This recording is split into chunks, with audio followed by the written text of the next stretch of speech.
Hello friends, welcome to my channel. তো আজকে থেকে আমি শুরু করছি ডব্লিউবিপি প্রিভিয়াস ইয়ারের যে কোশ্চেন, জিকে কোশ্চেন রয়েছে, সেই জিকে কোশ্চেন আমি 2015 থেকে শুরু করছি। প্রতিদিন আমি একটা করে 2015 আজকে আমি ছাড়ছি, কালকে 2016, 17, 18, 19 এইভাবে 2024 পর্যন্ত যতগুলো এক্সাম হয়েছে ডব্লিউবিপির, তার যে জিকে, টোটাল জিকে আমি কমপ্লিট করিয়ে দেবো। আর একটা কথা, আর যদি তোমাদের এই ভিডিওটা ভালো লাগে তাহলে তোমরা একটা লাইক করে দেবে, অথবা তোমরা কমেন্ট করে তোমাদের যত ধরনের প্রশ্ন রয়েছে সেই সমস্ত ধরনের প্রশ্ন আমাকে করতে পারো, আমি তার যথাযথ উত্তর দেওয়ার চেষ্টা করব। এবং যারা নতুন রয়েছে তারা চ্যানেলটিকে সাবস্ক্রাইব করে রাখতে পারো জব রিলেটেড যে কোনো ইনফরমেশান এবং এই ধরনের ডব্লিউবিপি এবং যে কোনো পরীক্ষার আসা যে ইয়ার কোশ্চেন, সেটা আমি আমার চ্যানেলের মাধ্যমে তোমাদের প্রোভাইড করে দেবো। তো চলো 2015 সালের জিকে যে কোশ্চেনগুলো ছিল সেগুলো আমরা একটু দেখে নিই। তো 1 নম্বর কী বলছে দেখো, তোমরা আমায় রক্ত দাও, আমি তোমাদের স্বাধীনতা দেবো। খুবই পরিচিত একটি স্লোগান। তো এই স্লোগানটি কার? তো অ্যান্সার হয়ে যাবে সুভাষচন্দ্র বসু।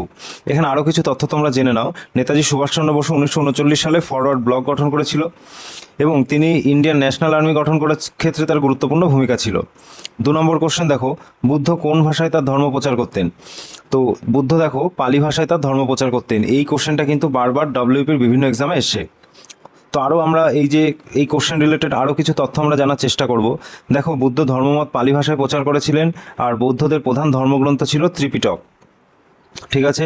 3 নম্বর কোশ্চেন দেখো, তহকিক-ই-হিন্দ গ্রন্থের রচয়িতাকে? তহকিক-ই-হিন্দ গ্রন্থের রচয়িতা হচ্ছে আল বিরুনি। তো তহকিক-ই-হিন্দ গ্রন্থের লেখক আল বিরুনি, তিনি সুলতান মাহমুদের সঙ্গে ভারতে এসেছিলেন। এটা খুবই গুরুত্বপূর্ণ। 4 নম্বর দেখো, মধ্যযুগে ভারতবর্ষে কোন সম্রাট যুদ্ধে প্রথম কামান ব্যবহার করেছিলেন? দেখো অ্যান্সার হয়ে যাবে বাবর। বাবর একমাত্র এমন শাসক যিনি মধ্যযুগে ভারতবর্ষে কামান ব্যবহার করেছিলেন প্রথম। এবং আরও কিছু তথ্য তোমরা জেনে নাও। 1526 খ্রিস্টাব্দে ইব্রাহিম লোদির সঙ্গে তার পানিপথের প্রথম যুদ্ধ হয়েছিল। তাহলে এখান থেকে আরও কোশ্চেনের অ্যান্সার তোমরা পেয়ে যাচ্ছ যে পানিপথের প্রথম যুদ্ধ কাদের মধ্যে হয়েছিল। দেখো, বাবর এবং ইব্রাহিম লোদির মধ্যে হয়েছিল 1526 সালে। তিনি যুদ্ধক্ষেত্রে রুমি কৌশল ব্যবহার করেছিলেন। এটা খুবই ইম্পর্টেন্ট, ডব্লিউবিসিএসে কিন্তু এটা একবার এসেছিল যে যুদ্ধক্ষেত্রে বাবর কোন কৌশল ব্যবহার করেছিলেন। তো এটা হয়ে যাবে রুমি কৌশল। তিনি তুর্কি ভাষায় আত্মচরিত বাবরনামা রচনা করেন। অর্থাৎ বাবরনামা কে রচনা করেন? বাবর রচনা করেন। কোন ভাষায় রচনা করেন? তুর্কি ভাষায়। তো এখান থেকে আমরা অনেকগুলো কোশ্চেনের অ্যান্সার পেয়ে গেলাম। 5 নম্বর কোশ্চেন দেখো, পলাশির যুদ্ধের সময় বাংলা নবাব কে ছিলেন? দেখো অ্যান্সার হয়ে যাবে সিরাজউদ্দৌলা। তো পলাশির যুদ্ধের সময় বাংলা নবাব ছিলেন সিরাজউদ্দৌলা। তো পলাশির যুদ্ধ হয়েছিল কত সালে? দেখো এটা হয়েছিল 1957 সালে। এই সময় ব্রিটিশ ভাইসরয় কে ছিলেন? এই সময় ব্রিটিশ ভাইসরয় ছিলেন রবার্ট ক্লাইভ। তো দেখো, একটা কোশ্চেন থেকে আমরা 3টে কোশ্চেনের অ্যান্সার পেয়ে যাচ্ছি। 3টে কোশ্চেন আমাদের একসঙ্গে রেডি হয়ে যাচ্ছে। তো নেক্সট দেখো 6 নম্বর কি বলছে, মারাঠাদের মধ্যে সর্বাধিক শক্তিশালী রাজা কে ছিলেন? তো অ্যান্সার হয়ে যাবে শিবাজি। মারাঠাদের মধ্যে সব থেকে যে শক্তিশালী রাজা ছিলেন তিনি ছিলেন শিবাজি। 1674 সালে শিবাজি সিংহাসনে বসেছিলেন এবং 1680 সালে তিনি মারা গিয়েছিলেন।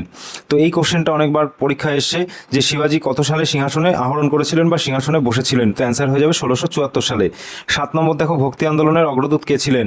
তো ভক্তি আন্দোলনের অগ্রদূত ছিলেন রামানুজ। 8 নম্বর দেখো কি বলছে, পল্লবদের রাজধানী কোথায় ছিল? পল্লবদের রাজধানী ছিল কাঞ্চিপুরম। তো এখান থেকে আরও কিছু তথ্য আমরা জেনে নেব। পল্লবদের রাজধানী ছিল কাঞ্চি। ঠিক আছে। তো পল্লব দেশের সম্রাট ছিলেন, সরি এখানে একটু মিস্টেক হয়ে গেছে। তো পল্লবদের শ্রেষ্ঠ সম্রাট ছিলেন, এখানে হবে পল্লবদের শ্রেষ্ঠ সম্রাট ছিলেন অপরাজিত বর্মন, এবং কাঞ্চির কৈলাসনাথ মন্দির দ্বিতীয় নরসিংহবর্মন তৈরি করেন। এই কোশ্চেনটা কিন্তু খুব ইম্পর্টেন্ট। কাঞ্চির যে কৈলাসনাথ মন্দির, সেই মন্দির প্রতিষ্ঠা করেছিলেন কে? দ্বিতীয় নরসিংহবর্মন। তারপর দেখো 9 নম্বর কোশ্চেন, বুদ্ধচরিতের রচয়িতা কে? বুদ্ধচরিতের রচয়িতা হচ্ছে অশ্বঘোষ। 10 নম্বর কোশ্চেন দেখো, পুরাণের সংখ্যা কটি? পুরাণের সংখ্যা হচ্ছে 18টি।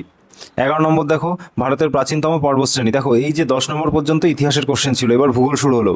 ভারতের প্রাচীনতম পর্বতশ্রেণী কোনটি? ভারতের প্রাচীনতম পর্বতশ্রেণী হবে আরাবল্লী। তো এখান থেকে আরও কিছু তথ্য আমরা জানবো। ভারতের প্রাচীনতম পর্বতশ্রেণী হলো আরাবল্লী। আরাবল্লী পর্বতের সর্বোচ্চ শৃঙ্গ হলো গুরু শিখর। এটি একটি ক্ষয়জাত পর্বত। ঠিক আছে। 12 নম্বর কোশ্চেন দেখো, পৃথিবীর গভীরতম হ্রদ কোনটি? পৃথিবীর গভীরতম হ্রদ হচ্ছে বৈকাল হ্রদ। 13 নম্বর দেখো, প্রতি 110 মিটার উচ্চতায় বায়ুচাপ কত সেমি পারদস্তম্ভে কমে যায়? তো এখানে অ্যান্সার হয়ে যাবে 1 সেমি পারদস্তম্ভ কমে যায়। ঠিক আছে। 14 নম্বর দেখো, কোন রাজ্যে জাতীয় জরুরি অবস্থা ঘোষণা করতে হলে সেই রাজ্যে সম্মতির প্রয়োজন? তো এটার অ্যান্সার হয়ে যাবে জম্মু কাশ্মীর। দেখো এই যে কোশ্চেনটা 2015 সালের হয়েছিল, ঠিক আছে, তো সেই 2015 সালের অনুযায়ী কিন্তু এই কোশ্চেনটা কিন্তু এখন আর এইরকম কোশ্চেন হওয়ার সম্ভাবনা নেই, কারণ জম্মু কাশ্মীর কিন্তু এখন আমাদের একটা কি কেন্দ্রশাসিত অঞ্চল, আগে সেটা রাজ্য ছিল। 15 নম্বর দেখো, ভারতের সশস্ত্র বাহিনীর সর্বাধিনায়ক। ভারতের সশস্ত্র বাহিনীর সর্বাধিনায়ক হলেন ভারতের রাষ্ট্রপতি। তো বর্তমানে ভারতের রাষ্ট্রপতির নাম জেনে নাও, তিনি হলেন দ্রৌপদী মুর্মু। 16 নম্বর দেখো, ভারতের প্রথম উপরাষ্ট্রপতি ছিলেন, ভারতের প্রথম উপরাষ্ট্রপতি কে ছিলেন? তো অ্যান্সার হয়ে যাবে সর্বপল্লী রাধাকৃষ্ণন ছিলেন ভারতের প্রথম উপরাষ্ট্রপতি। এখান থেকে আরও কিছু আমরা জেনে নেব। ভারতের প্রথম উপরাষ্ট্রপতি ছিলেন ডক্টর সর্বপল্লী রাধাকৃষ্ণন। তিনি 1952 থেকে 1957 এবং 1957 থেকে 1962। এখানে একটু মিস্টেক হয়ে গেছে, এটা 5 হবে। তিনি 1952 থেকে 1957 এবং 1957 থেকে 1962 পর্যন্ত উপরাষ্ট্রপতির দায়িত্বে ছিলেন। ভারতীয় সংবিধানের 63 নম্বর ধারায়, দেখো এটা ইম্পর্টেন্ট, ভারতীয় সংবিধানের 63 নম্বর ধারাতে উপরাষ্ট্রপতির কথা বলা হয়েছে। 17 নম্বর কোশ্চেন দেখো, উপরাষ্ট্র পদে প্রার্থীকে কমপক্ষে কত বছর বয়স হতে হবে? তো অ্যান্সার হয়ে যাবে 35 বছর। দেখো, রাষ্ট্রপতি উপরাষ্ট্রপতি এদের সকলের ক্ষেত্রেই যে মিনিমাম বয়স, কমপক্ষে যে বয়স, সেটা হলো 35 বছর। এবং প্রধানমন্ত্রী এবং মুখ্যমন্ত্রী এদের ক্ষেত্রে বয়স লাগে 25 বছর। তো এখান থেকে এক্সট্রা তথ্য কী তোমরা দেখে নাও। ভারতের উপরাষ্ট্রপতি পদাধিকার বলে রাজ্যসভার সভাপতি। তো ভারতের যে উপরাষ্ট্রপতি তিনি পদাধিকার বলে রাজ্যসভার সভাপতি হন, এবং তিনি উপরাষ্ট্রপতি হিসেবে বেতন পান না, তিনি পান রাজ্যসভার সভাপতি হিসেবে বেতন পান। তো নেক্সট দেখো 18 নম্বর কি বলছে, রাজ্য মন্ত্রিসভার নেতা বা প্রধান হলেন।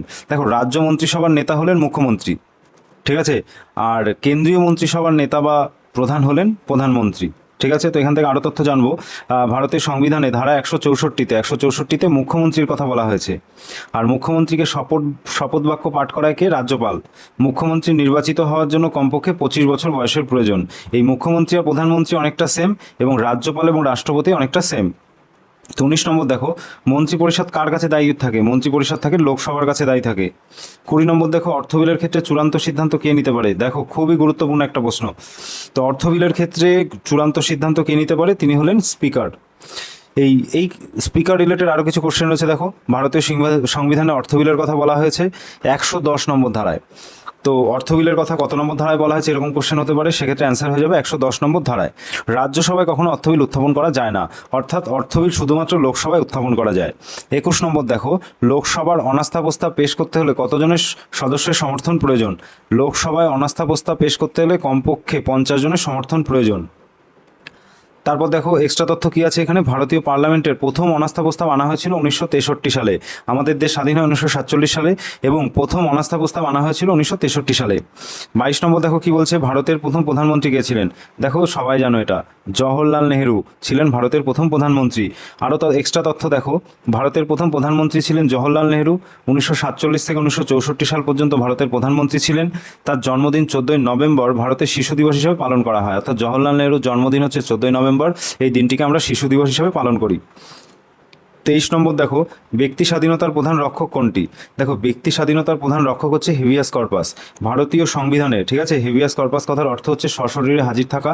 ভারতীয় সংবিধানে 5 ধরনের রিটের কথা বলা হয়েছে।